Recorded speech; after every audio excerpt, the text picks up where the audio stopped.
स्वस्त धान्य हा देशातील गोरगरिबांच्या जीवनाचा आधार। गरिबांना पोटभर धान्य मिळावं यासाठी सरकार यावर कोट्यवधी रुपये खर्च करतं। मात्र अनेक ठिकाणी स्वस्त धान्य विक्रीत मोठा अपहार होत असल्याचं उघड झालंय। असाच भ्रष्टाचार घडलाय गोंदिया जिल्ह्यातल्या निलज गावात। गोंदिया जिल्ह्यातल्या देवरी या अतिदुर्गम तालुक्यातलं हे निलज गाव। गावाची लोकसंख्या अदमासे 700च्या आसपास। या गावातल्या स्वस्त धान्य दुकानात मोठा भ्रष्टाचार झाल्याचा आरोप इथल्या गावकऱ्यांनी केलाय। गावातील बहुतांश लोक अशिक्षित आहेत। याच अशिक्षितपणाचा फायदा घेत हा अपहार करण्यात आलाय। ग्रामस्थांना या अपहाराची चुणूक लागताच त्यांनी तहसीलदारांकडे तक्रारी केल्या। मात्र गावकऱ्यांचा आवाज सोयीस्करपणे दडपण्यात आला। अखेर या गावकऱ्यांनी झी हेल्पलाईन मार्फत या भ्रष्टाचाराला वाचा फोडायचं ठरवलं। गावकऱ्यांच्या तक्रारीची दखल घेत झी हेल्पलाईनच्या टीमनं निलज गाव गाठलं। गावात झी हेल्पलाईनची टीम येताच अख्खं गाव जमा झालं। गावकऱ्यांनी आपल्या शिधापत्रिका झी हेल्पलाईनच्या प्रतिनिधींना दाखवल्या। त्यावर नोंद केलेल्या धान्यात आणि प्रत्यक्षात मिळालेल्या धान्यात तफावत असल्याची तक्रार गावकऱ्यांनी केली। शिवाय स्वस्त धान्य दुकानदार आपल्या मर्जीप्रमाणे दुकान चालवतो असंही ग्रामस्थ म्हणाले। 20 किलो तांदूळ दिलं नव्हतं ना 15 किलो गहू दिलं नव्हतं 6 महिने। आता 8 किलो गहू 8 किलो तांदूळ भेटत आहे। त्याला विचारलं तर का म्हणते तो? कटला म्हणते। माझ्याकडे बीपीएल कार्ड आहे, मला राशन अजिबात मिळत नाही वडील मिळाले तेव्हापासून।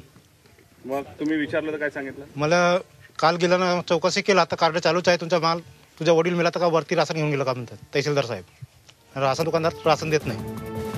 राज्यात आणि केंद्रातील सत्ता बदलली, मात्र दुर्गम आदिवासी भागाकडे होणारं दुर्लक्ष कायम राहिलं।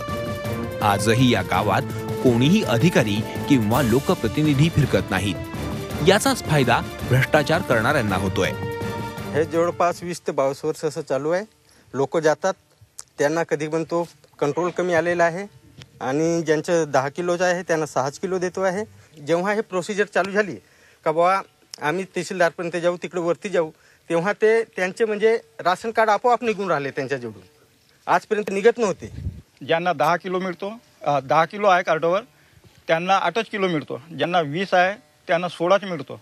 अशा प्रकारे त्यांचा वाटप चालू आहे। आतापर्यंत हे ग्रामस्थ होणारा अन्याय निमूटपणे सहन करत होते।